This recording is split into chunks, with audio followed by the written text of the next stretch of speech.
Hello and welcome guys. आज हम start करने जा रहे हैं मैथमेटिक्स 1, जिसमें हम सबसे पहले स्टार्ट करेंगे यूनिट नंबर 5। यूनिट नंबर 5 हम इसलिए पढ़ेंगे क्योंकि इसमें से 28 नंबर के क्वेश्चंस पूछे जाते हैं। आरजीपीवी में पास होने के लिए सिर्फ 22 नंबर अपन को चाहिए रहते हैं 70 में से। तो हम पहले इस 28 नंबर पर ज़्यादा फोकस करेंगे। मतलब हर बार इसमें 28 नंबर का आता ही आता है क्वेश्चन। 28 नहीं भी आया तो मतलब 21 तो कन्फर्म है, ठीक है।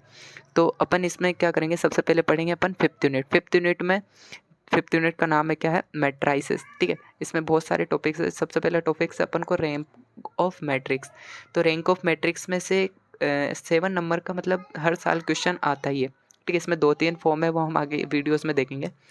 Solution of simultaneous linear equations by elementary transformation, ये भी टॉपिक का नाम है, ठीक है। कंसिस्टेंसी ऑफ इक्वेशंस, ये भी हम देखेंगे आगे। आइगन वैल्यू, आइगन वेक्टर्स बहुत ज़्यादा इंपॉर्टेंट है। डायगोनलाइजेशन ऑफ मैट्रिसेस, ये भी 14 नंबर का आ सकता है, कभी कभी आता है। मतलब क्ले हैमिल्टन थ्योरम, ये भी 14 नंबर का आता है, ठीक है, आ सकता है या आता है, ठीक है। It's applications to find inverse, मतलब इसकी एप्लीकेशन देखेंगे जो उससे अपन क्या इनवर्स फाइंड कर सकते हैं, ठीक है। उसके बाद अपन पढ़ते हैं, ठीक है। उसके बाद अपन देखते हैं बेसिक डेफिनेशंस वगैरह, ठीक है। तो सबसे पहले क्या देखेंगे अपन, मैट्रिसेस देखते हैं। मैट्रिसेस होता क्या है, ठीक है।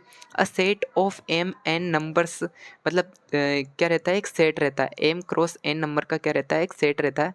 आइदर रियल और इमेजिनरी, मतलब या तो वो रियल हो सकता है या फिर कैसा हो सकता है, इमेजिनरी हो सकता है। Arranged in the form of form of a rectangular shape, मतलब किस, ये एक रेक्टेंगुलर शेप के फॉर्म में क्या होता है, अरेंज होता है, ठीक है। एम रोस, मतलब जो एम होता है वो काय को डिनोट करता है, रोस को डिनोट करता है। और जो एन होता है वो कॉलम को डिनोट करता है, ठीक है। Is called M cross N matrices, इसको ही हम क्या बोलते हैं, एम क्रॉस एन की क्या बोलते हैं अपन, मैट्रिसेस बोलते हैं, ठीक है। सी को अपन एक नाम जैसे कि डिनोट करते हैं, वैसे सी से डिनोट कर सकते हैं मैट्रिक्स को, ठीक है। या फिर अपनी मर्जी से जिससे भी डिनोट करता है कर सकते हैं, कांस्टेंट जो भी लेना चाहते हो, ठीक है।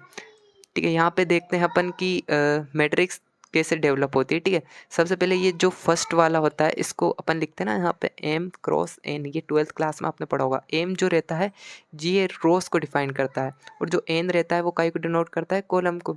ये जो रहती है इसको अपन बोलते हैं रोस, ठीक है। और जो ऊपर से नीचे आता है इनको बोलते हैं अपन कॉलम, ठीक है। उसके बाद आ जाता है अपना टाइप्स ऑफ मैट्रिक्स देखते हैं। तो टाइप्स ऑफ मैट्रिक्स में सबसे पहला है रो मैट्रिक्स। रो मैट्रिक्स क्या होती है भाई, रो मैट्रिक्स वो होती है a matrix having only one row, मतलब जो मैट्रिक्स रहता है ना उसके पास सिर्फ एक रो रहती है। जो भी मैट्रिक्स रहती है उसके पास अगर एक रो होती है उसको ही क्या बोलते हैं अपन, रो मैट्रिक्स बोलते हैं। देखो ये रो है, एक ही रो है, तो इसको क्या बोलेंगे अपन, रो मैट्रिक्स बोलेंगे, ठीक है। उसके बाद क्या जाता है अपना सेकंड है कॉलम मैट्रिक्स। कॉलम मैट्रिक्स से होता है a matrix having one only one column is called a column matrix, मतलब क्या होता है, सिर्फ वन कॉलम होता है उसी को हम क्या बोलते हैं, कॉलम मैट्रिक्स। सिंपल है, देखो ये वन कॉलम है तो इसको ये अपन क्या बोलेंगे, कॉलम मैट्रिक्स बोलेंगे, ठीक है। उसके बाद अपना आता है स्क्वायर मैट्रिक्स। स्क्वायर मैट्रिक्स क्या होता है कि a matrix in which the number of rows is equal to the number of column, मतलब क्या होता है कि एक ऐसी मैट्रिक्स जिसका क्या होता है, जो नंबर ऑफ रोज, मतलब जितने भी रोज होते हैं वो कॉलम के बराबर होते हैं। जैसे ये 3 रो है, ठीक है, और ये 3 कॉलम है, अगर ये बराबर है तो ये क्या हो गई, 3 क्रॉस 3 की एक क्या हो गई, मैट्रिक्स हो गई। इसको ही क्या बोलते हैं अपन, स्क्वायर मैट्रिक्स बोल सकते हैं, ठीक है। उसके बाद अपना आता है डायगोनल मैट्रिक्स।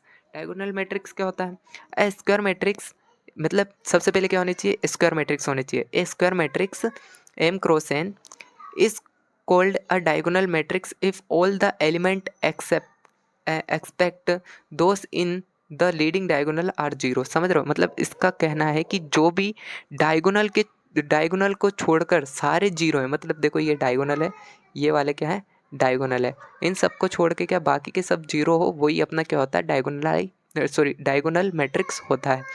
उसके बाद क्या आता है अपना स्केलर मैट्रिक्स। क्या होता है स्केलर मैट्रिक्स, वह मैट्रिक्स होता है जिनके डायगोनल एलिमेंट्स, मतलब क्या होता है, जो डायगोनल एलिमेंट्स रहते हैं वो क्या रहते हैं, इक्वल रहते हैं। जैसे ये 2 है, ये भी 2 है, इधर भी अगर 2 होता और बाकी सब क्या होता है, कुछ भी हो सकते हैं, वो क्या रहता है, स्केलर मैट्रिक्स रहता है, ठीक है। बाकी जीरो रहना चाहिए, यानी यहाँ भी जीरो होता और यहाँ जीरो होता तो ये क्या हो जाता अपना डायगोनल स्केलर मैट्रिक्स हो जाता, ठीक है।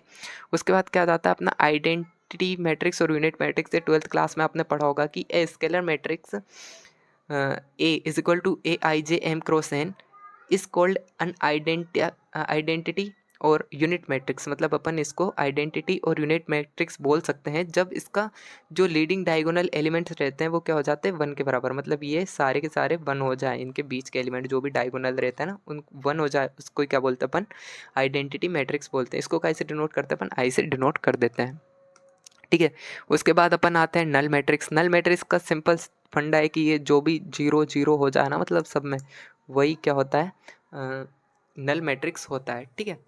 उसके बाद क्या जाता है अपर ट्राइंगुलर। अपर ट्राइंगुलर मतलब क्या होता है कि जो डायगोनल होता है उसके ऊपर उसके नीचे वाले सारे के सारे क्या होना चाहिए, 0 होना चाहिए। वही अपना क्या होता है, अपर ट्राइंगुलर होता है, ठीक है। अपर ट्राइंगुलर मैट्रिक्स होता है। ये देखो ऊपर ट्राइंगुलर बन रहा है, ट्राइंगल बन रहा है अपना। और ये लोअर ट्राइंगल के लिए क्या होता है, जो डायगोनल के नीचे वाले सारे क्या होना चाहिए, सॉरी डायगोनल के नीचे वालों को छोड़ के बाकी सब क्या होना चाहिए, 0 होना चाहिए, ठीक है। उनको ही क्या बोलते हैं अपन, लोअर ट्राइंगुलर मैट्रिक्स बोलते हैं। सिंगुलर मैट्रिक्स ये होती है जब singular matrix mod of A is equal to किसके बराबर, 0 के बराबर हो जाए, तो इसको क्या बोलते हैं अपन, सिंगुलर मैट्रिक्स बोलते हैं।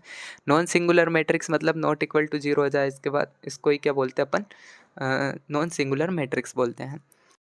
उसके बाद देखेंगे हम addition of matrix. Addition of matrix क्या होता है, the sum of two matrix defined only when they are of the same order. मतलब क्या होता है कि जब भी वो सेम ऑर्डर के रहते हैं उनको प्लस करके उनका सम निकालना ही क्या होता है, एडिशनल मैट्रिक्स होता है।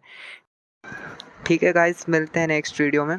तब तक प्लीज़ चैनल को सब्सक्राइब कर लीजिए, अपने दोस्तों को भी शेयर कीजिए और वीडियो को लाइक कीजिए। Thank you so much for watching.